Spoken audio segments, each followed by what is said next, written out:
Bonjour à tous. Alors, aujourd'hui, nous allons avoir une prédication qui s'appelle les projets du royaume. Donc, les projets du royaume, ou on pourrait dire les projets de Dieu. Et pour ça, nous allons voir des exemples dans la parole.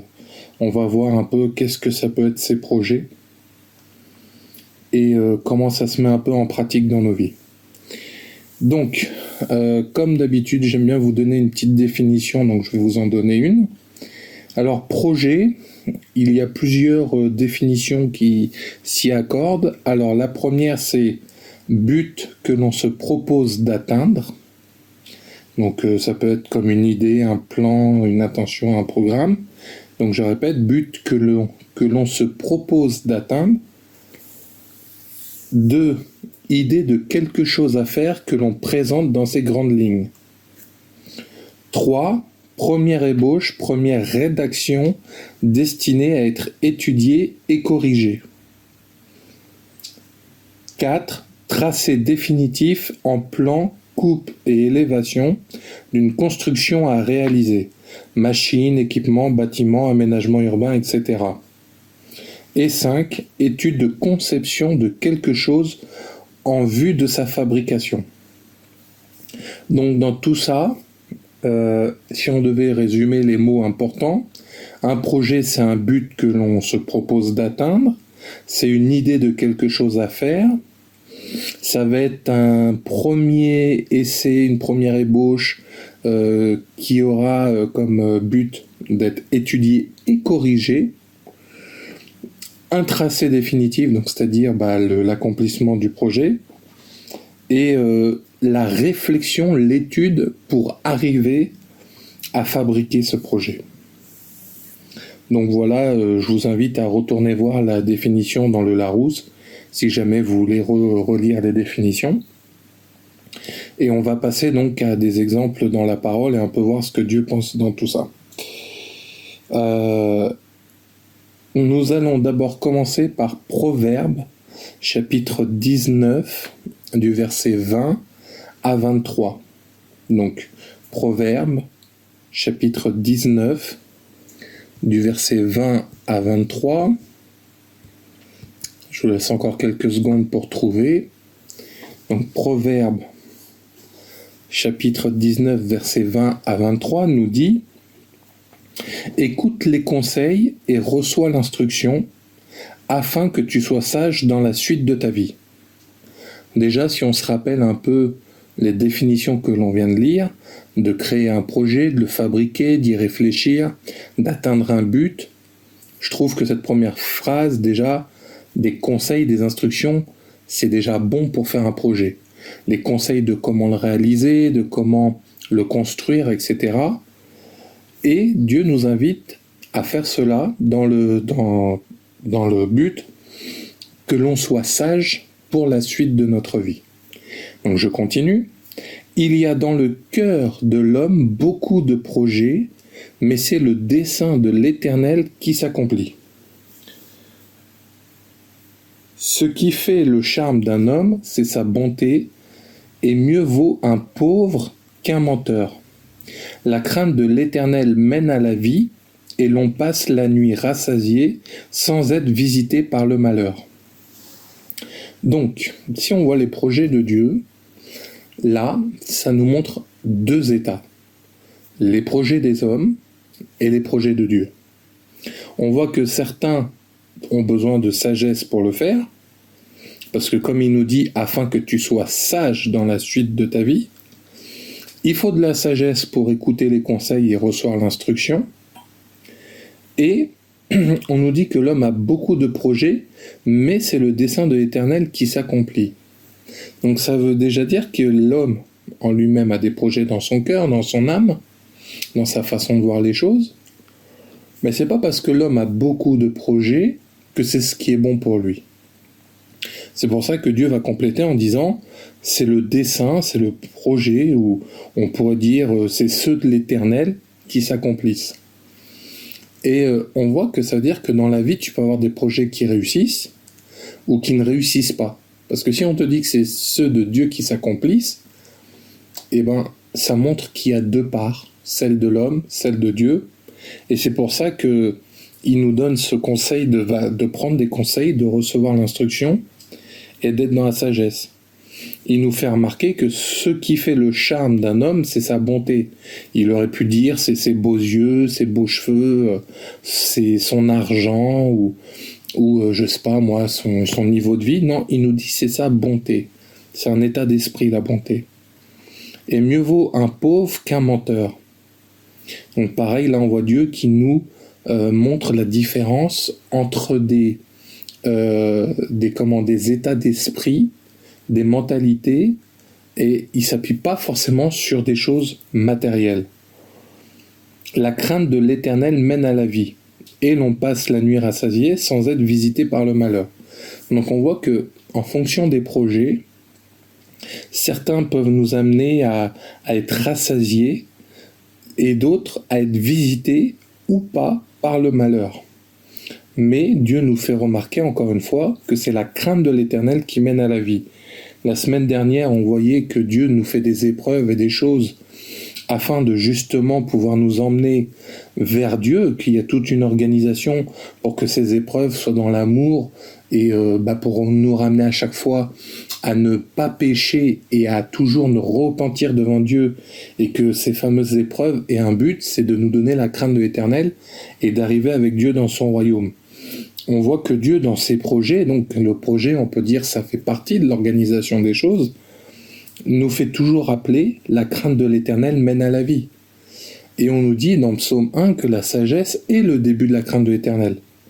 Donc ce n'est pas étonnant de retrouver dans ce passage des Proverbes, de devoir écouter des conseils, de recevoir de l'instruction pour être sage dans la suite de notre vie. Et c'est pour ça qu'il nous dit, si tu veux craindre Dieu, écoute ses projets à lui, parce que comme il te dit, il y en a beaucoup chez l'homme. Et il nous fait remarquer que chez l'homme, il peut y avoir des pauvres, des menteurs. Bien sûr, ça ne s'arrête pas que là, la liste, mais c'est pour montrer ce contraste que des fois, ceux qui ont rien pensent ne rien avoir, alors qu'ils ont tout. Dieu dira dans la parole, c'est quand je suis faible que je suis fort. Les gens diront, maintenant, logiquement, si t'es faible, t'es faible. Maintenant, Dieu, il nous dit, quand t'es faible, c'est alors que t'es fort. Pourquoi ? Parce que Dieu est dans ta vie et c'est lui qui va t'aider. Donc si tu t'appuies sur celui qui est fort, à ce moment-là, tu vas marcher bien dans tes projets.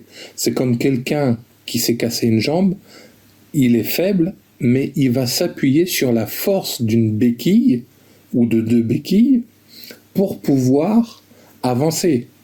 Suite à une opération, des fois les gens peuvent pas trop bouger, ils ont un fauteuil roulant pour leur permettre de se déplacer, ils sont faibles par exemple, mais la force du siège qui te permet de te maintenir, de te faire avancer, de te faire aller d'un point A à un point B, te montre que quelque chose peut te rendre plus fort dans une situation de détresse.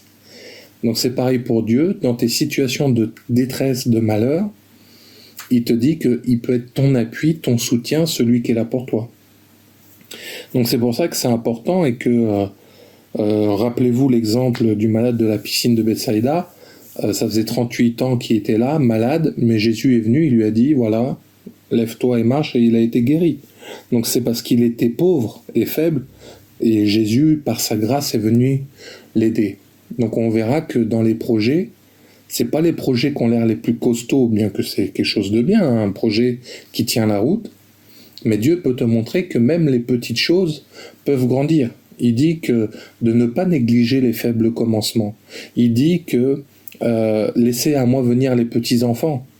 Donc c'est pour ça que, rassure-toi, ton projet est peut-être petit à tes yeux, mais tu sais pas qu'est-ce que Dieu va en faire. Parce que, encore une fois, comme disait le passage, c'est les projets qui sont de l'Éternel qui s'accomplissent.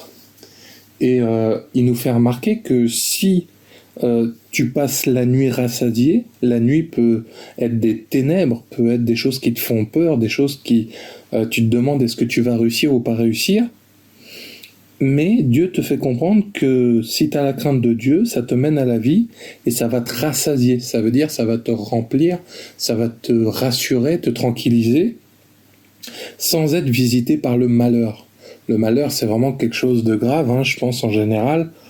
Mais qui dit malheur ne veut pas dire que ça va t'éviter des épreuves, des difficultés. Prenez un sportif en bonne santé, ça n'empêche pas de devoir courir des kilomètres autour du stade, ça n'empêche pas de peut-être faire des abdos, enfin bon, plein de choses qui va amener des épreuves physiques, des fatigues, des crampes, des courbatures, mais ça sera pour le bien de la compétition. Donc déjà, les projets, ceux de l'homme, qui peuvent ne pas réussir, certains qui peuvent réussir, mais on te dit surtout, il y a les projets de Dieu qui mènent à la vie, qui mènent à la crainte de Dieu, qui mènent à être rassasié, et qui surtout te donneront de la sagesse et t'éviteront d'être visité par le malheur. Et on peut voir que dans ces projets, celui qui s'accomplit, l'un des plus grands, c'est celui de la croix. Quand Dieu dit « j'enverrai le Messie, il viendra vous sauver, il prendra vos péchés, etc. » Le projet important, central de la parole de Dieu, c'est quand même l'œuvre de la croix. Jésus qui meurt pour nous, qui vient pour nous réconcilier avec Dieu, qui vient pour nous donner la vie éternelle, qui vient pour nous aider dans nos épreuves, dans nos projets, pas ceux que nous voulons lui donner, parce que des fois on vient avec notre propre volonté, avec comme il disait le verset, l'homme a beaucoup de projets, mais tu sais pas comment Dieu veut le faire lui. Et résultat, ça va être l'œuvre de la croix qui, à partir de ce moment-là, va nous sauver, va nous donner l'accès au Saint-Esprit, mais à la façon de Dieu. Parce que tu peux connaître Jésus peut-être au travers des livres, au travers de la science, au travers de l'histoire, au travers de ce qu'on t'a enseigné quand tu étais petit, mais ça ne veut pas dire que tu sais qui il est. Ça ne veut pas dire que tu as vécu quelque chose. On peut te parler du projet d'une nouvelle voiture, tu sais à quoi elle ressemble, la carrosserie, les roues, le moteur, mais si tu l'as jamais conduit, si par exemple je te parle du projet d'une Ferrari et que tu n'as jamais conduit une voiture de sport comme ça, tu peux connaître le projet mais sans l'avoir testé, sans y avoir fait été dans la construction et dans tout ça, tu pourras pas le comprendre jusqu'au bout. Et donc l'un des projets de Dieu les plus importants, c'était justement celui de l'œuvre de la croix pour nous donner la vie éternelle. Car il dit dans Jean 3,16, « Dieu a tant aimé le monde afin que quiconque croit en lui ait la vie éternelle. » Donc c'est ça son plus grand projet, la vie éternelle, et il a utilisé pour ça le projet Jésus à la croix. Donc ça, c'est son projet principal, je ne vais pas trop le développer, je pense que vous avez déjà pas mal entendu parler. Et si tu ne connais pas, je t'invite dans la prière ou à penser, à demander à Dieu, à réfléchir dans ta vie, quelle est cette fameuse œuvre de la croix qui peut me donner la vie. Et si tu regardes dans Romains 19, il dit, si tu crois dans ton cœur, si tu confesses de la bouche que Jésus est Seigneur, c'est alors que tu seras sauvé. Parce qu'il est mort pour toi et ressuscité.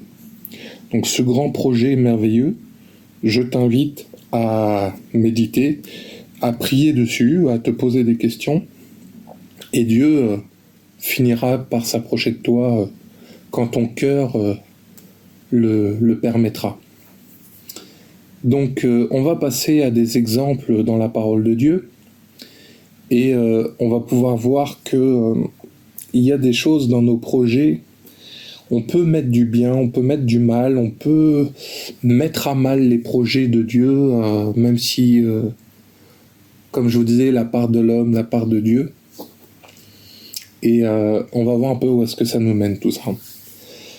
Donc je ne vais pas vous lire les 4 chapitres, les 2 chapitres, pardon, parce que ça serait trop long. Mais on va parler d'Abraham. Donc Abraham, il n'a pas encore eu le nom de Abraham, mais Abraham, et de Lot, son neveu.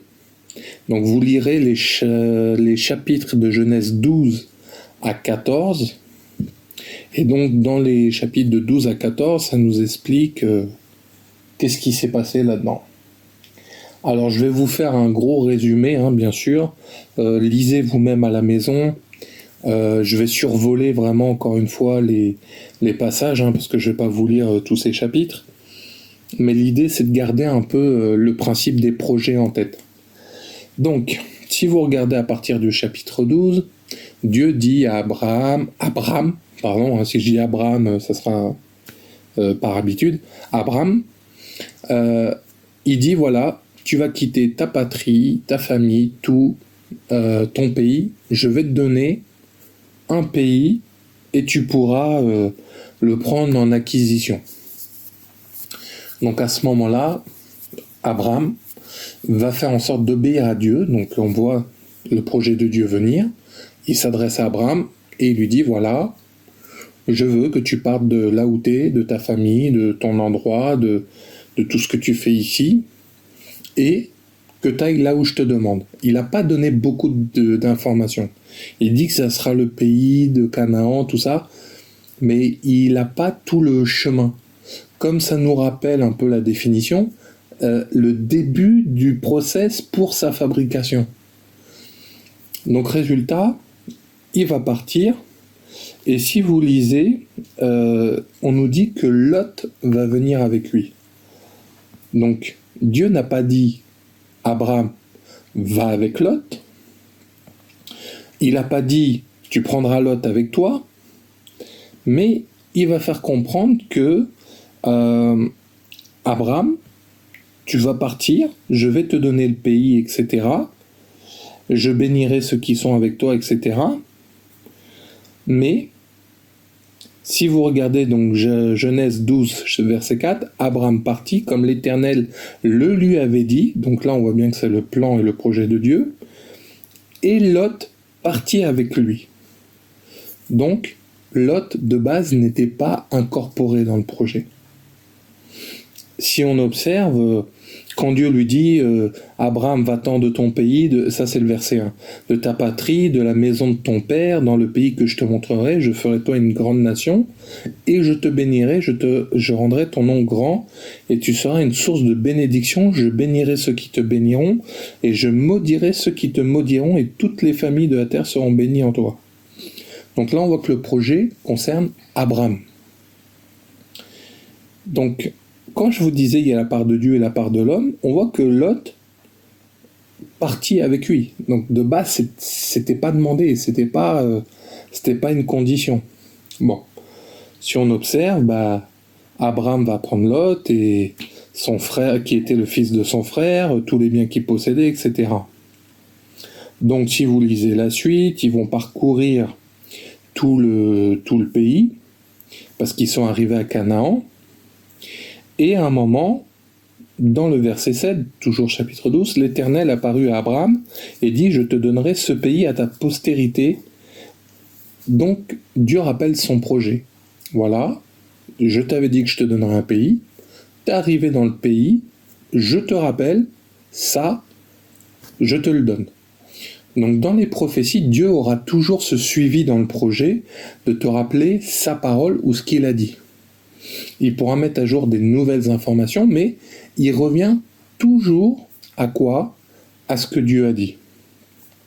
Et on voit dans la suite du verset 7, « Et Abraham bâtit là un autel à l'Éternel qui lui était apparu. » C'est-à-dire que Abraham rend gloire à Dieu, crée un autel d'adoration et des choses comme ça, et impose, je dirais, la marque de Dieu en disant « Voilà, là, ça a été Dieu. Dans ce projet, voilà, je le reconnais. » Ensuite, il nous dit que il continue à voyager, il a été à Bethel, à l'Occident et à Haï, et il continue. Il bâtit encore un autel à l'Éternel, et il invoqua le nom de l'Éternel. Donc ça, c'était verset 8. Abraham continua ses marches en s'avançant vers le midi. Donc on voit, dans le projet, il est dans le pays que Dieu lui a donné, il est là où il faut, il fait ce qu'il fait. Dieu lui avait dit « Je te donnerai tout ce pays », donc il voyage dans le pays. Il fait des autels à Dieu, et là c'est une bonne chose. Juste après, toujours dans le chapitre 12, on en parlera du séjour en Égypte, et on nous dit « Il y avait une famille dans le pays », donc verset 10. « Et Abraham descendit en Égypte pour y séjourner, car la famille était grande dans le pays. » Là, on voit qu'Abraham y va parce qu'il rencontre des difficultés. mais Dieu lui a pas demandé. Pour le moment, si on observe bien, Dieu lui a pas dit, bon, écoute, tu vas galérer, va justement en Égypte. On voit que Dieu lui avait dit, bah, pars de ton pays, je t'en donne un autre, je vais te bénir, tout ça, etc. Il a effectivement pourvu dans le projet à ce fameux pays, parce qu'il est arrivé dedans. Il a laissé Abraham avec tous ses serviteurs, ses richesses, voyager dedans. Il a invoqué Dieu. Après chaque invocation de Dieu, Dieu ne lui a jamais dit d'aller en Égypte, mais à cause d'une famine, Abraham va commencer à se détourner un peu du projet. Et c'est pour ça qu'il a été en Égypte. Et en Égypte, il va connaître des galères parce que justement, il va dire à sa femme, t'es belle, tout ça, machin. Et résultat, le pharaon prendra Sarah. Mais le souci, c'est que Abraham avait menti en disant, si on te demande, tu diras que je suis ton frère et pas ton mari. Si vous vous rappelez le verset de Proverbe 19, il dit vaut mieux un pauvre qu'un menteur. Et là, le problème, malgré qu'Abraham était riche avec plein de choses, il s'est fait pauvre en mentant. Il a fait un mensonge et ça va lui attirer plein de problèmes. Et si vous observez au verset 17, mais l'Éternel frappa de grandes plaies Pharaon et sa maison au sujet de Sarai, femme d'Abraham. Et après, donc, Pharaon se rend compte qu'Abraham lui a menti. Qu'est-ce que tu m'as fait? Tu m'as dit c'est ma sœur. Et moi je l'avais pris comme femme, alors va-t'en. Et qu'est-ce que Pharaon fait? Il le renvoie.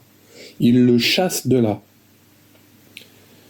Avec tout ce qui lui appartenait. Donc là tu vois que dans ce projet c'est bien, entre guillemets, il a fait l'erreur d'aller en Égypte. Il a fait l'erreur qui n'était pas bonne, de mentir, etc. Mais au moins, il n'y a pas perdu des plumes, si je peux dire ça comme ça, parce que le verset 20 nous dira, Pharaon lui dit, prends ta femme et tout ce qui t'appartient. Il aurait pu dire, ah, tu m'as menti, ah, j'ai failli être maudit, j'ai eu des plaies contre moi, ton Dieu m'a frappé. Il aurait pu dire, bah, toi et ta famille, tout le monde est exécuté. Non, gloire à Dieu, il lui a juste dit, retourne. Donc tu vois que là où Abraham, il est sorti du projet, donc si tu regardes, Abraham était sorti du projet, mais Dieu l'a renvoyé vers le projet, parce que dans le chapitre 13, on te dira dès le début que Abraham revient à Canaan. Il revient là où il était, que Lot voyageait toujours avec lui, et même si vous regardez dans Genèse chapitre 13, verset 3, il dirigea ses marches du midi jusqu'à Béthel, jusqu'au lieu où était sa tente au commencement, entre Béthel et Haï, au lieu où était l'autel qu'il avait fait précédemment.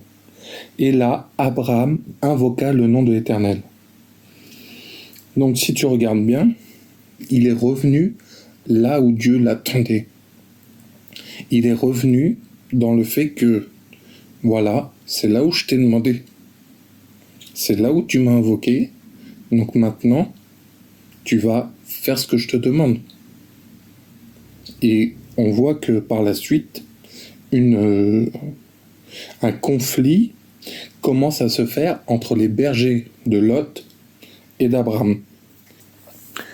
Donc si nous lisons au verset 7, il y eut querelle entre les bergers des troupeaux d'Abraham et les bergers des troupeaux de Lot. Donc, je vous laisse lire la suite. Pourquoi Dieu n'avait pas demandé à Abraham de venir avec Lot? On voit que Lot s'est instauré dans le projet, et aujourd'hui ça amène une querelle. Bon, si vous lisez la suite, qu'est-ce qui va se passer? À un moment, Abraham il va dire, moi je veux pas d'embrouille, choisis un côté, moi j'irai de l'autre. Tu vas à gauche, je vais à droite, tu vas à droite, je vais à gauche. Bon, Lot, dans ses projets humains, dans les projets de son cœur, il va regarder. Il va voir que la plaine est grande, là où il y a Sodome et Gomorrhe, que ça a l'air luxuriant, que ça a l'air bien, que ça a l'air d'être un jardin de l'Éternel bien comme il faut. Égoïstement, il va choisir ce qui l'arrange lui. Il va choisir ce qui a l'air plus beau. Il s'est pas dit une seule seconde, Abraham est mon aîné, Abraham est mon oncle, honneur aux anciens. Non. Il a pris direct la meilleure part du gâteau. Et du coup, il va s'en aller et Abraham va dire, moi je prends l'autre côté, la montagne, tout ça, etc. Et vous lirez dans ce passage que Dieu va le visiter, il va lui dire, je te donne tout. Tout ce que tu vois à l'horizon, je te donne tout.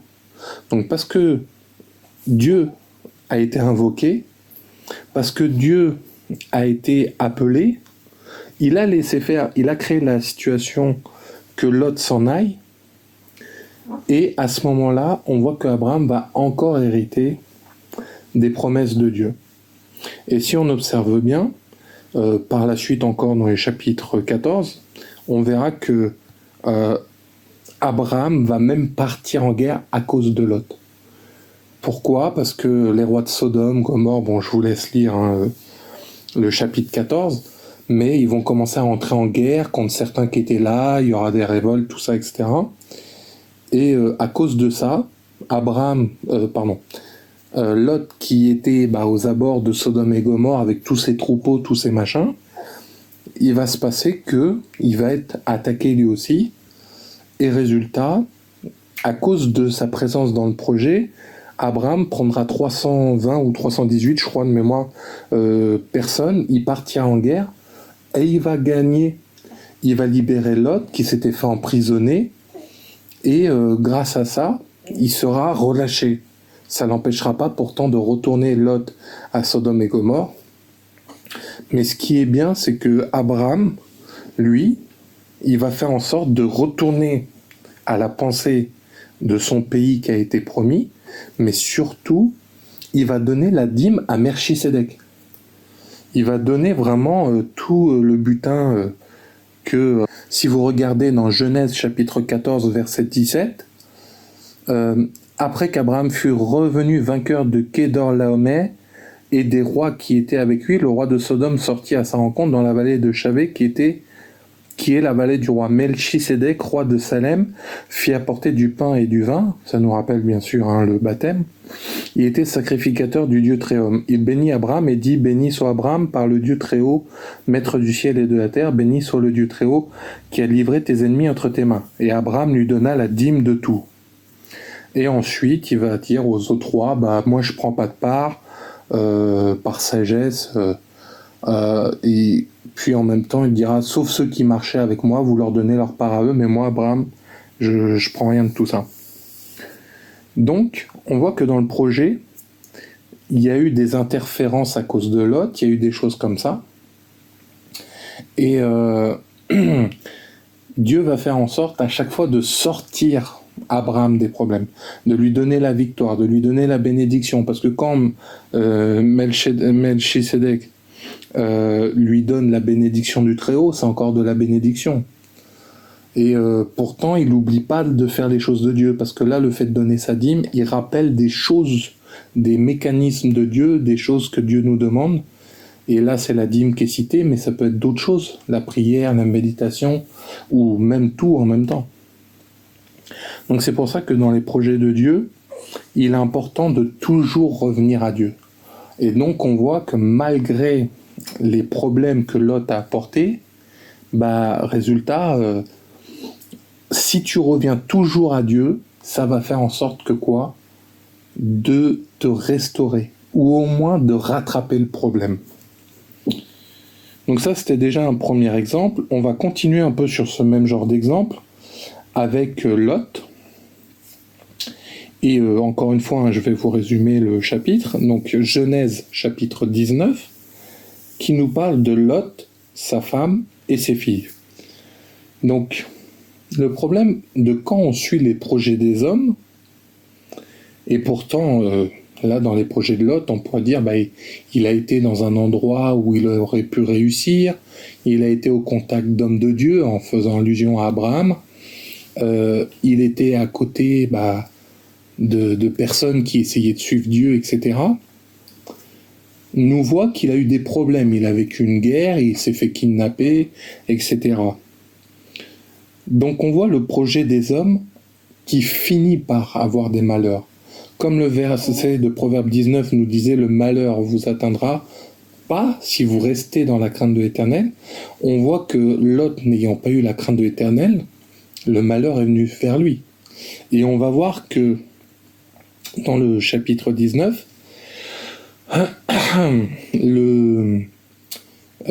Abraham a intercédé encore pour lui en sa faveur, et résultat, qu'est-ce que ça va faire? Des anges vont venir à Sodome et Gomorrhe, ils étaient là pour détruire. Mais ils vont dire à Lot, bon, toi et ta famille, sortez d'ici, ne vous retournez pas, et vous êtes sauvés. Hélas, les gendres et tout ça n'ont pas voulu écouter, et il n'y aura que Lot, sa femme et ses 2 filles qui partiront.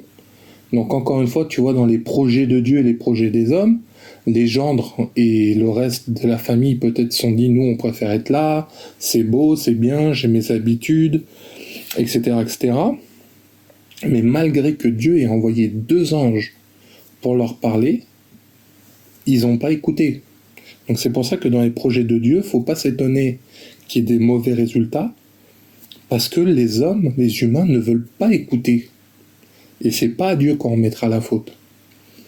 Donc résultat, on voit cette part des hommes qui est mauvaise, et l'autre va finir par obéir, mais bon, c'est vraiment limite, et on lui dira, tu iras dans la ville de Tsoar. Bon. Manque de chance. Qu'est-ce qui se passe? Du moins, manque de chance. Manque d'obéissance, presque, je dirais. Bah, quand il va partir, que le feu va tomber sur Sodome et Gomorrhe, qu'est-ce qui va se passer? Sa femme va se retourner. Pourtant, l'ange avait bien dit, si tu te retournes, tu seras transformé en statue de sel. Et il y a vraiment ce fait d'être... quand tu deviens une statue, c'est-à-dire que si tu te retournes vers les choses du passé, vers les choses mauvaises, et toutes ces choses-là, il y a ce côté, bah tu vas mourir. C'est pour ça que Jésus, même à un moment, dira, celui qui regarde derrière n'est pas digne.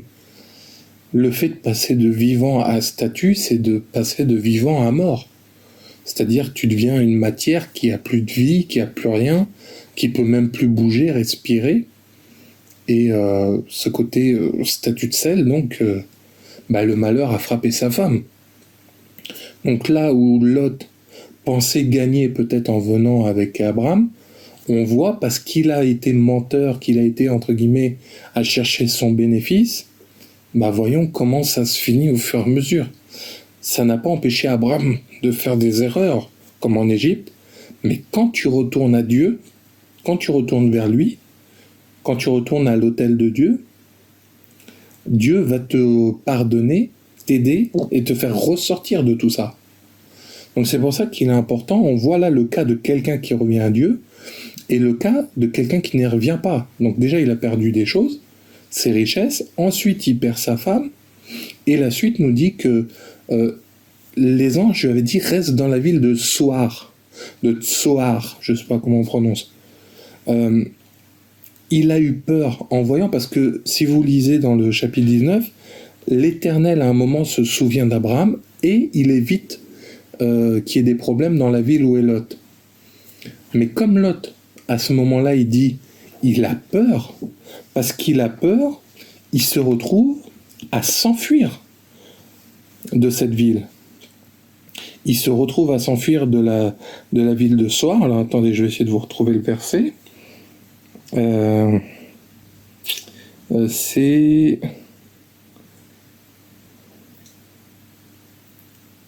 si vous regardez donc Genèse chapitre 19, verset, donc Genèse 19 verset 29, lorsque Dieu détruisit les villes de la plaine, il se souvint d'Abraham et il fit échapper Lot du milieu du désastre, par lequel il bouleversa les villes où Lot avait établi sa demeure. Lot quitta Tsoar pour la hauteur et se fixa sur la montagne avec ses 2 filles, car il craignait de rester à Tsoar. Il habita dans une caverne, lui et ses 2 filles. Donc on voit que là, Dieu lui avait donné la directive au travers des anges de rester dans cette ville, et parce qu'il a eu peur, parce que un peu comme Abraham et la famine qui l'a fait aller en Égypte, là, à cause de ses peurs, il est sorti, il a été dans la montagne, et par la suite, ces 2 filles qui ont perdu leur gendre Donc, si c'était les gendres, c'est que c'était leur fiancé, normalement. Résultat, en fait, parce qu'ils n'ont pas obéi, elles ont perdu leur mariage, elles ont perdu les hommes qui étaient avec, et résultat, ça fait que elles se retrouvent seules avec leur père. Parce que leur fiancé aurait dû écouter et sortir avec l'autre. Parce que les anges avaient dit vous et votre famille. C'était pas limité que à eux. Donc à cause de ça, les deux filles vont finir par faire de l'inceste avec leur père en disant on est deux filles, on n'a jamais connu d'homme. Et à cause de ça, si vous lisez la fin du chapitre, les deux filles vont devenir enceintes de leur père, et c'est ça qui vont donner les Moabites et les Ammonites. Donc, petite information, si des fois vous voyez dans l'Ancien Testament pourquoi Dieu détruit des villes liées aux Ammonites ou aux Moabites, c'est parce que justement c'est né d'un inceste, donc c'est un péché qui remonte. Mais bon, ça voilà, c'était autre chose. Donc vous voyez pourquoi dans les projets de Dieu, des fois on rencontre des problèmes, des malheurs, des épreuves, des réussites. Et c'est ça qui va faire la grande différence. Donc c'est pour ça que vous voyez le résultat de qu'est-ce qui se passe quand on est avec Dieu ou sans Dieu, projet de Dieu ou projet des hommes. Et quand j'ai projet des hommes, ça ne veut pas dire tout. Je le répète encore une fois, projeter de se marier, d'avoir une maison, etc., des enfants, c'est pas un problème. Mais c'est la façon dont c'est fait avec ou sans Dieu. Et on peut voir, comme dans le cas de Lot, etc., les conséquences. Donc, j'aimerais qu'on voit encore un autre exemple. C'est Salomon et deux femmes prostituées. Donc vous avez peut-être déjà entendu parler de ce jugement, d'où on parle de la sagesse de Salomon. Et on va aller dans 1 Roi, chapitre 3, versets 16 à 28. 1 Roi, chapitre 3, versets 16 à 28. Donc, dans le verset 16, je vais un peu sauter les lignes, je ne vais pas tout vous lire. Je vous invite encore une fois à lire de 16 à 28 à la maison. Alors 2 femmes prostituées vinrent chez le roi et se présentèrent devant lui. Déjà, ce qu'il y a de bien dans les projets de Dieu, viens tel que tu es. Imagine, là, c'est des prostituées qui vont chez le roi. Ça nous rappelle Jésus que les pharisiens, à un moment, ils vont rouspéter après lui parce qu'ils disent, regarde, tu traînes avec les gens de mauvaise qualité, de mauvais augure, les prostituées, les publicains, les collecteurs d'impôts, et Jésus leur répondra, c'est les malades qui ont besoin du docteur. Donc là déjà ce premier verset nous rappelle que la grâce de Dieu fait en sorte qu'on peut s'approcher de lui dans ses projets. Donc 2 femmes prostituées vinrent chez le roi et se présentèrent devant lui. L'une des femmes dit, pardon mon Seigneur, moi et cette femme nous demeurions dans la même maison, et je suis accouché près d'elle dans la maison. Bon, après elle explique qu'il y a 3 jours après une autre femme qui accouche, et les deux vont avoir leur enfant pendant la nuit. Et donc elle dit, verset 19, le fils de cette femme est mort pendant la nuit parce qu'elle s'était couchée sur lui. Donc, le fait de t'être couché sur son enfant, comme ça nous montre que toi-même, tu peux te coucher sur tes propres projets. À ce moment-là, cet enfant, ça représente un peu le projet. Et ça peut être celui qui fait que tu vas te coucher, des fois toi-même. C'est pour ça que Dieu dira à Caïn, ne laisse pas le péché se coucher à ta porte. Toi-même, des fois, tu peux te coucher sur les propres choses que tu dois faire. Et donc, on nous dit que il est mort, hélas, et l'autre avait son enfant. Et pendant la nuit, ce symbole des ténèbres et des choses insinueuses, fait que elle a pris son enfant, elle l'a remplacé avec l'autre, et quand ils se sont réveillés, elle a fait semblant, le tien est mort, le mien est vivant. Mais si vous regardez, alors attendez, verset 21, le matin je me suis levé pour allaiter mon fils. Allaiter, c'est le fait de donner la vie, le fait de construire, le fait de faire tout ça. Donc c'est une façon de montrer, je vais alimenter mon projet. Et voici, il était mort. Je l'ai regardé, donc verset 21, je l'ai regardé attentivement le matin. Et voici, ce n'était pas mon fils que j'avais enfanté.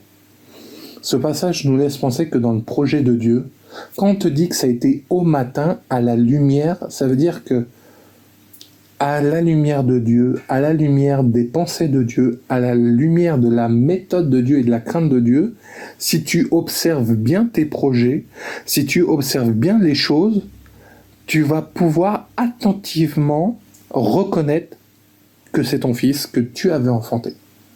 C'est-à-dire qu'à ce moment-là, parce qu'elle est restée comme Abraham dans les choses que Dieu lui avait données, elle va pouvoir reconnaître. D'ailleurs, petite info que j'ai oublié de vous dire tout à l'heure, entre le moment où Abraham quitte Lot, va le sauver de la guerre et que Lot, hélas, va finir dans les montagnes, il deviendra Abraham et il fera alliance avec Dieu. L'alliance de Dieu va faire beaucoup de choses dans nos projets, surtout les projets de Dieu. Et du coup, parce qu'elle a été attentive, c'est là où elle a reconnu son fils qu'elle avait enfanté.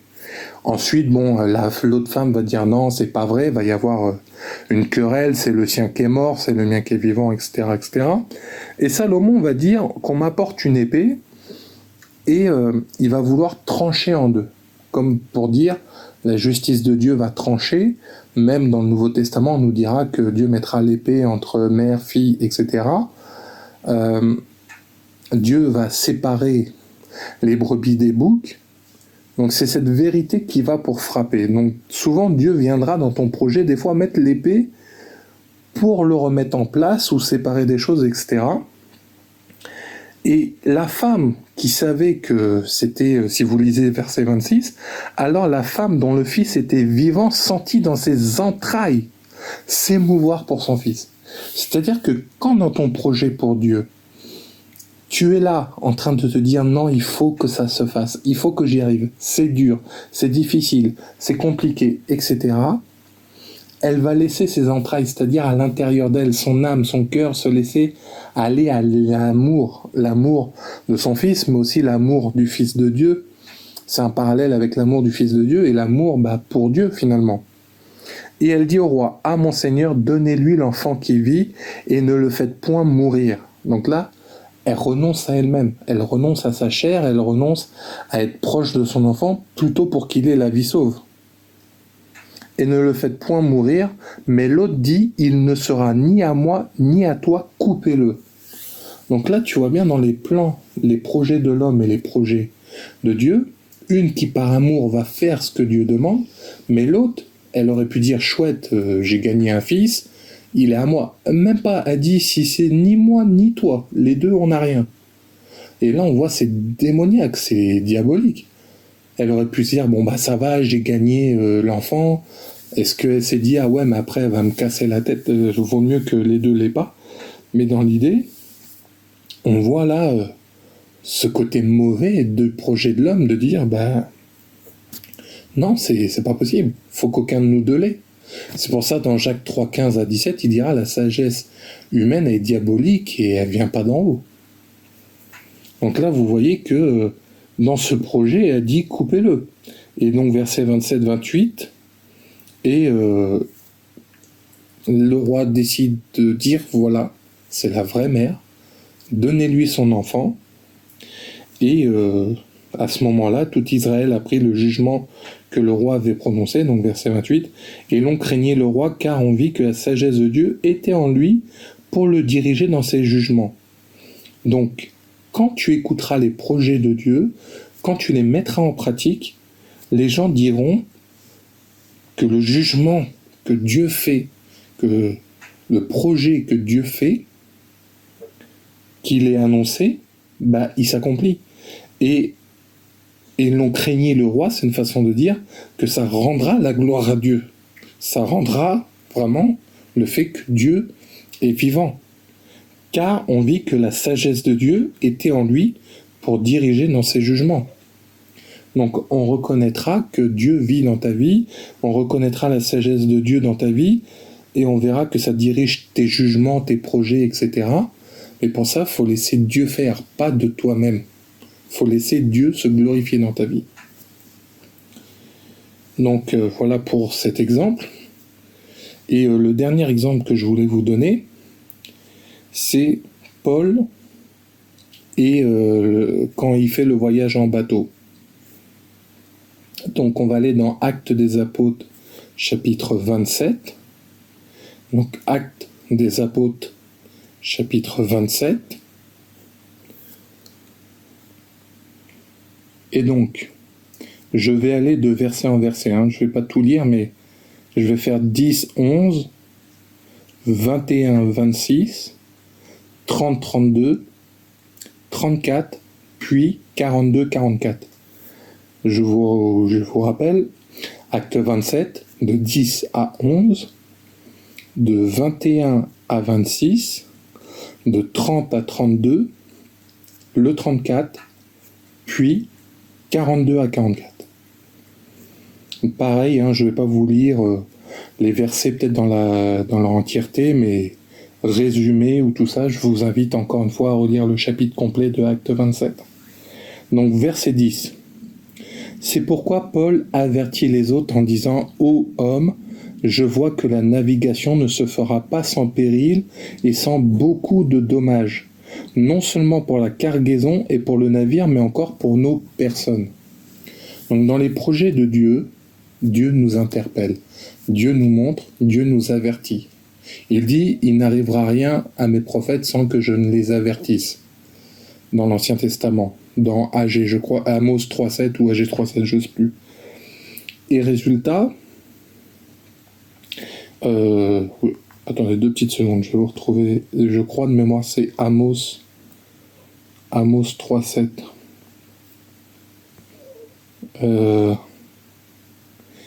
Voilà, Amos 3.7, car le Seigneur l'Éternel ne fait rien sans avoir révélé son secret à ses serviteurs les prophètes. Et bien sûr, cela concerne aussi les enfants de Dieu, qui fait qu'il nous préviendra toujours. Même si tu n'as pas le ministère de prophète, vu qu'il appelle tous à avoir le don de prophétie, on a au moins tous l'accès à être prévenus des choses qui vont nous arriver. Donc, dans les projets de Dieu, et contrairement à ceux des hommes, Dieu nous prévient. Donc là, Paul est en train d'expliquer qu'il risque d'y avoir beaucoup de choses. Verset 11. Le centenier écouta le pilote et le patron du navire plutôt que les paroles de Paul. Donc dans le projet de Dieu, tu peux te retrouver, là Paul était emmené vers Rome, tu peux te retrouver justement à... Dieu essaye de t'interpeller par des gens, par des choses, par des visions, des songes, mais on ne cherche pas à l'écouter. Ou on veut écouter notre envie personnelle ou ce qui nous arrange. Et résultat, dans les projets de Dieu, on sera toujours confronté à un choix. C'est pour ça qu'il dira dans Deutéronome, j'ai mis la vie et la mort devant vous, choisissez la vie. Deutéronome 30-15. Et résultat, là, devant ce projet, Paul, en tant qu'apôtre, nous prévient. Mais c'est une symbolique du Saint-Esprit qui nous prévient de certaines choses. Et du coup, on peut voir dans le verset 11 que les hommes ne l'ont pas écouté. On va passer au 21. Paul leur dit au milieu d'eux, « Ô homme, il fallait m'écouter et ne pas partir de Crète, afin d'éviter ce péril et ce dommage. » Donc résultat, on voit que Dieu même rappelle, « Je t'avais prévenu de ne pas faire ça. » Verset 23. Verset 22, pardon. « Maintenant je vous exhorte à prendre courage, car aucun de vous ne périra, et il n'y aura de perte que celle du navire. » Donc tu vois que dans les projets de Dieu, même si le projet a été bancal à un moment à cause des hommes, on l'a vu dans le cas d'Abraham ou de Lot, il te dit, si tu prends courage, si tu restes en gros proche de Dieu, tu peux ne pas périr. Par contre, là, il te prévient que le navire sera une perte. Le navire, si on voit, ça peut être l'exemple de quelque chose dans ta vie. On voit que l'arche de Noé est un navire important dans l'histoire de Noé qui a survécu au déluge. Donc là, des fois, en fonction des conséquences de ce que tu as fait, ne t'étonne pas s'il y a certaines pertes qui se feront. Mais là, Paul a l'air de dire, bon, ok, ça va bien se passer, mais il n'y aura de perte que celle du navire. Et il dit ça, genre, prends courage, c'est bon, c'est pas grave. Ça sera peut-être pas cool, cette épreuve, mais au moins il nous dit, c'est bon, prenez courage. Verset 23, « Un ange du Dieu à qui j'appartiens et que je sers m'est apparu cette nuit. » Il nous rappelle donc que même dans les projets, même dans les épreuves, même si c'est dans le malheur, il y a toujours Dieu. L'ange de Dieu représente sa présence, la venue de Dieu parmi nous. Le fait qu'il est apparu pendant la nuit, c'est-à-dire que Dieu apparaîtra toujours dans tes ténèbres pour t'aider, et m'a dit, verset 24, « Paul, ne crains point, il faut que tu comparaisses devant César, et voici Dieu t'a donné tous ceux qui naviguent avec toi. » Donc là où Paul était censé être un prisonnier, là où Paul était censé être dans les problèmes, là où Paul, son projet, il avait l'air complètement pourri, si je peux dire ça comme ça, Dieu vient lui parler, lui dire, « Je t'ai donné le bateau, les personnes, t'inquiète, prends courage, c'est bon, ça va aller. Tu dois aller voir César, donc t'inquiète pas des histoires qui vont se passer entre les deux. Toi, tout ce que je te demande, en gros, c'est va devant César. » Et c'est pour ça qu'après, donc verset 25, « C'est pourquoi, ô hommes, rassurez-vous, car j'ai cette confiance en Dieu qu'il en sera comme il m'a été dit. » Dans les projets, il y aura toujours quelqu'un pour te réconforter. Dans les projets de Dieu, il y aura toujours quelqu'un pour te dire « C'est bon, ressaisis-toi. C'est bon, sois encouragé. Ne t'étonne pas. » Regardez, même Jésus, on nous dit que Simon de Cyrène l'a aidé à porter la croix jusqu'à Golgotha. Donc dans les projets de Dieu, il y aura toujours quelqu'un pour être là avec toi. Quelqu'un ou quelques personnes même. Qui que ce soit. Et là, pourtant, en plus, ce quelqu'un, tu sais pas d'où il peut venir, parce que faut quand même se rappeler que là, Paul est censé être prisonnier. Mais c'est lui qui est en train de inverser la situation, c'est lui qui devient entre guillemets le patron du bateau, parce que Dieu a dit « je te le donne ». En plus, il les exhorte, limite on peut dire c'est une forme d'évangélisation. Et donc le projet de Dieu en arrive là. Donc c'est pour ça qu'il est important vraiment d'écouter Dieu dans les projets, même quand ça va mal. Et donc 26, par contre il nous dit que Dieu va être là, qu'il va faire tout ça, etc. Mais 26, il rappellera quelque chose, mais nous devons échouer sur une île. Donc, à ce moment-là, échouer sur une île, c'est pas top quand même. Mais ça va être la solution que Dieu a choisie pour restaurer. Et donc, si on regarde, à partir de 30, mais comme les matelots cherchaient à s'échapper du navire et mettaient la chaloupe à la mer sous prétexte de jeter les ancres de la proue, Paul dit aux centeniers et aux soldats, « Si ces hommes ne restent pas dans le navire, vous ne pouvez être sauvés. » Donc, c'est pour ça que des fois, dans les conditions le fait qu'ils n'aient pas obéi, parce que Paul leur avait dit de ne pas prendre le bateau, de ne pas aller vers là-bas, etc., il y aura certaines conséquences, tu dois te rattacher à ce que Dieu a dit, à ce que Dieu a mis à jour, et dans ces projets, tu dois faire en sorte d'écouter ce que Dieu a encore à dire, et là, tu vois, les gens, ils essayent, les rats quittent le navire. Et il dit, non, il faut que ces gens restent, il faut qu'ils soient là, sinon, en gros, on va avoir une galère, quoi. Et donc verset 32, « Alors les soldats coupèrent les cornes de la chaloupe et la laissèrent tomber. Je vous invite donc à prendre de la nourriture, que cela est nécessaire pour votre salut, et il ne se perdra pas un cheveu de la tête d'aucun de vous. » Donc le fait de se ressourcer avec Dieu, le fait de se nourrir, parce que ça faisait plusieurs jours qu'ils ne mangeaient pas exprès pour garder un peu les provisions et tout ça. Là, des fois, à un moment, Dieu te dira, « Faut que tu te ressources auprès de moi, faut que tu viennes avec moi, faut que tu reprennes de la nourriture. » C'est pour ça que Jésus dira dans Matthieu, vous qui avez faim, venez, vous serez rassasiés, je vous donnerai du pain, etc. C'est pour ce côté, se rassasier de la parole de Dieu, du Saint-Esprit. Et donc,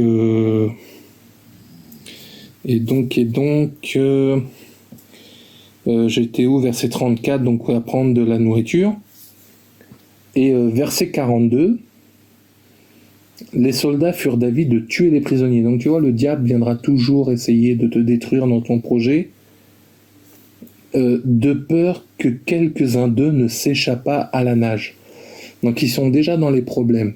Paul a démontré plusieurs fois qu'il fallait l'écouter, écouter ce que Dieu disait, mais les soldats arrivent encore à vouloir détruire les gens et de se dire, bon bah non, les prisonniers, il faut quand même qu'on les détruise. Donc le diable viendra mettre son grain de sel dans nos projets, hein, comme d'habitude, comme il l'a fait pour Adam et Ève et pas tout ce qui en suit, même il s'est attaqué à Jésus, donc il a peur de rien, en attendant son jugement et d'être jeté dans le feu. Mais, regardez verset 43, mais le centenier qui voulait sauver Paul, lui qui au début était peut-être un Romain qui était là pour donner les ordres, qui était là un peu comme un général pour dire ça, c'est comme ça, il aura écouté ce que Paul avait à dire.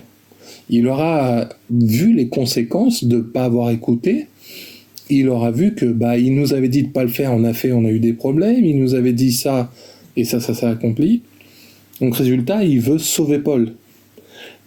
Et grâce à ça, les projets de Dieu, quand ils impactent quelqu'un dans nos vies pour nous aider, etc., ça va impacter le projet des hommes, parce qu'il dit les empêcha d'exécuter ce dessein. C'est-à-dire que le centenier qui au départ n'était pas pour Paul, va finir par être pour Paul et va protéger Paul. Donc c'est pour ça que dans les projets de Dieu, tu sais jamais qui t'aide, quoi, comment, et il faut rester quand même attentif. Avoir le discernement des esprits, comme il nous sera dit dans 1 Corinthiens 12, pour savoir qui m'aide et qui ne m'aide pas, où est-ce que je dois écouter et ne pas laisser toujours nos oreilles traîner et entendre tout et n'importe quoi. Et donc du coup, il ordonna à ceux qui savaient nager de se jeter les premiers dans l'eau pour gagner la terre, et aux autres de se mettre sur des planches ou sur des débris du navire, et ainsi tous parvinrent à terre sains et saufs. Donc là, dans les projets de Dieu, dans ce verset, on voit deux catégories. Ceux qui savent nager, et ceux qui savent pas nager, mais qui se mettent sur des planches ou sur des débris. C'est-à-dire que dans nos projets, il y aura des forts et des faibles, et ces forts seront nagés, d'autres seront sur des débris. Les débris, le bois, ça veut dire que peut-être les bébés spirituels auront besoin de se mettre sur les gens, les autres. Ces débris de bois peuvent nous rappeler la croix de Christ et autres. Donc, ne vous étonnez pas de rencontrer lors de vos projets des gens qui seront faibles, forts, moyens, entre les deux. Mais ce qui sera important, c'est que tous parvinrent à terre sains et saufs. Donc c'est pour ça que dans les projets de Dieu, c'est important quand même. Et donc, tous arrivèrent sains et saufs. Et j'aimerais un dernier passage avec vous, le passage de la vipère. On va regarder Acte 28, versets 3 à 6. Non, Acte 28, versets 3 à 6. Paul ayant ramassé un tas de broussailles... Ah oui, excusez-moi. Donc le navire s'est échoué, tout le monde a été sauvé. Ils sont arrivés sur l'île de Malte. Et il y a même des barbares qui sont là, mais qui ont été gentils avec eux, qui les ont pris avec bienveillance. Et d'ailleurs, je trouve ça étonnant qu'on dise des barbares, parce que ça sous-entend des gens pas cool, en général, quand on dit barbares. Mais avec bienveillance. Donc quand tu obéis à Dieu dans tes projets, même ceux qui seront hostiles peuvent être bienveillants avec toi. Et résultat, donc verset 3, acte 28, verset 3, Paul ayant ramassé un tas de broussailles et l'ayant mis au feu, une vipère en sortit par l'effet de la chaleur et s'attacha à sa main. Donc quand tu es en activité pour le projet, là tu vois, suite à avoir été dans l'eau, ils font un feu, sûrement pour se réchauffer ou mettre à sécher leurs vêtements, même si tu es en action et en en action et en activité, voilà, pour le projet de Dieu, ça n'empêche pas que tu es en train de faire le feu, tu es en train d'alimenter les choses de Dieu par le feu de la prière ou autre, que une vipère en sortit par l'effet de la chaleur et s'attacha à sa main. Donc là, comme on voyait dans le bateau, les soldats ont voulu les tuer, les autres... À chaque fois, l'action de Dieu pourra faire agir Satan ou avoir certaines répercussions. Mais quand on voit le cas d'Abraham, il a réussi à gagner la guerre contre des rois, lui qui n'était pas un guerrier pourtant.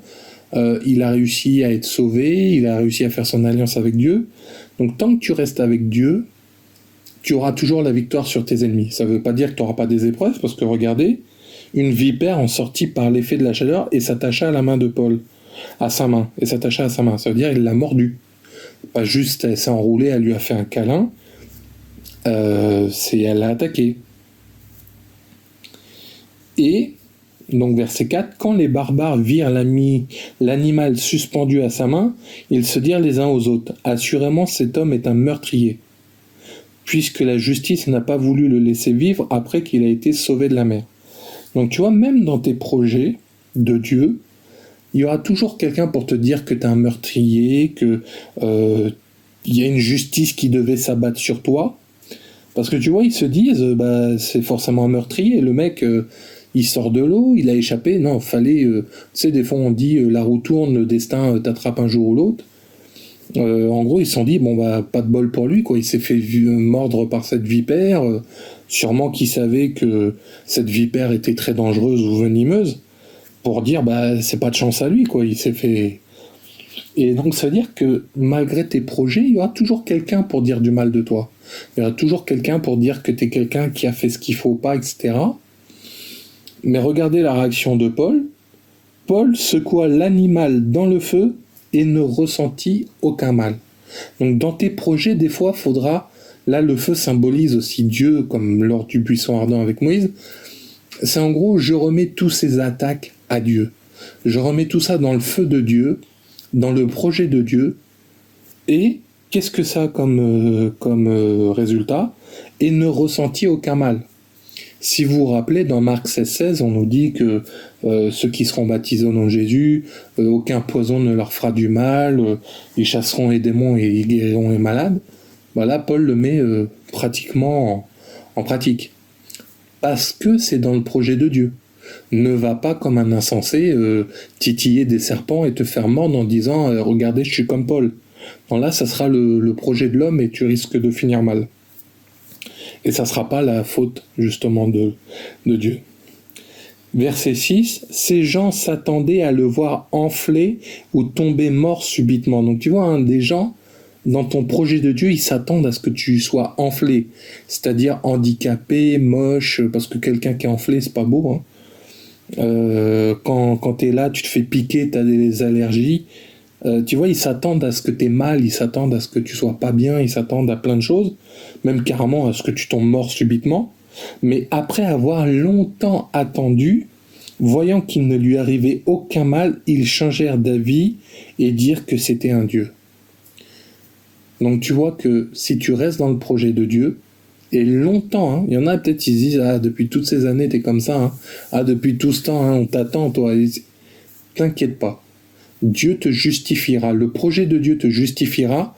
Mais si tu fais un projet d'homme, Dieu justifiera que c'était un projet d'homme qui va vers le malheur.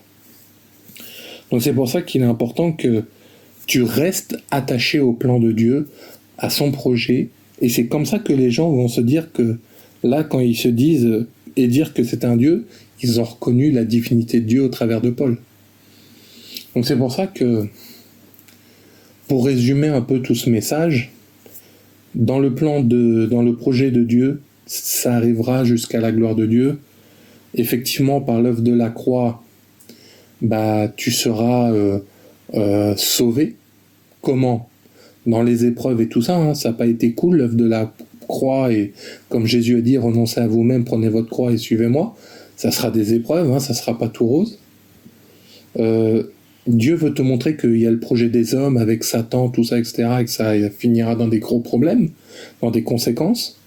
Mais Dieu tient à te rappeler que même si tu glisses, même si tu rates, il dit « Je relève le juste ». Autant de fois que le juste tombe, l'Éternel le relève. Ça sera peut-être pas facile. Il y aura peut-être parce que tu vois, l'acte du bateau, c'est pas facile. Tu finis prisonnier, tu tombes à l'eau. Ça se trouve, il a nagé dans des courants. Tu sais pas comment il est arrivé à la berge sur la plage. Il se fait mordre par un serpent venimeux. Tout le monde dit que c'est un meurtrier. Mais à la fin, ça a été bon. Et si vous lisez la fin de Acte 28, il finira par aller devant César, il sera libéré, il aura une maison et il prêchera, il exhortera les gens. Mais bon, ça, allez relire Acte 28. Donc, mais pour ça, même si tu as eu des difficultés, même si tu es en difficulté, même si tu n'as pas réussi complètement, le but de tout ça, c'est quoi? C'est de s'appuyer sur Jésus, de s'appuyer sur Dieu, son Saint-Esprit, sur sa parole, pour réussir à rester dans le projet. Et c'est comme ça qu'il dit « J'ai mené le bon combat de la foi jusqu'au bout » et d'aller dans le royaume de Dieu. C'est vrai que ces projets finiront après notre mort physique, et la vie qui se passe après se passera soit avec Dieu, au travers de Jésus, soit en enfer, hélas, pour ceux qui ont choisi le projet des hommes. Mais rassure-toi, même si tout a l'air sombre, même si tout a l'air chaotique, tu peux continuer le projet de Dieu. Encore une fois, ça ne sera pas facile, mais au moins, Dieu t'enverra, comme il nous disait, un ange, quelqu'un, quelque chose de lui, une visitation, mais pour ça, tu as besoin d'aller vers Dieu. Donc c'est pour ça que les projets de Dieu sont ceux qui réussiront, c'est ceux qui n'ont pas l'air au début d'être les plus grands, mais qui finissent par être grands. Observez Moïse, abandonné, il finit grand prophète du peuple d'Israël et il voit Dieu sur la montagne pendant 40 jours, 40 nuits, plusieurs fois. Moïse voyait, il était appelé ami de Dieu, comme Abraham. Ils ont eu des rencontres exceptionnelles avec Dieu parce qu'ils ont toujours suivi le projet. Donc toi aussi c'est possible pour toi et que Dieu te fortifie. Pareil, tous ces projets, tu as besoin de consulter Dieu. Abraham a demandé à Dieu, Dieu lui a révélé à chaque fois qu'est-ce qu'il devait faire. Donc tout ça t'obligera aussi à avoir une intimité avec le Saint-Esprit, comprendre ce que Jésus attend de toi et rester avec lui. Comme ça, si tu connais pas les projets, encore une fois, si tu sais pas ce que tu vas manger ce soir, tu mangeras pas. Sauf au moment où tu décideras de te mettre à table et à décider ce que tu vas manger. Donc c'est pareil, il y a besoin que toi-même personnellement, tu rencontres ton Dieu pour savoir qu'est-ce qu'il attend de toi.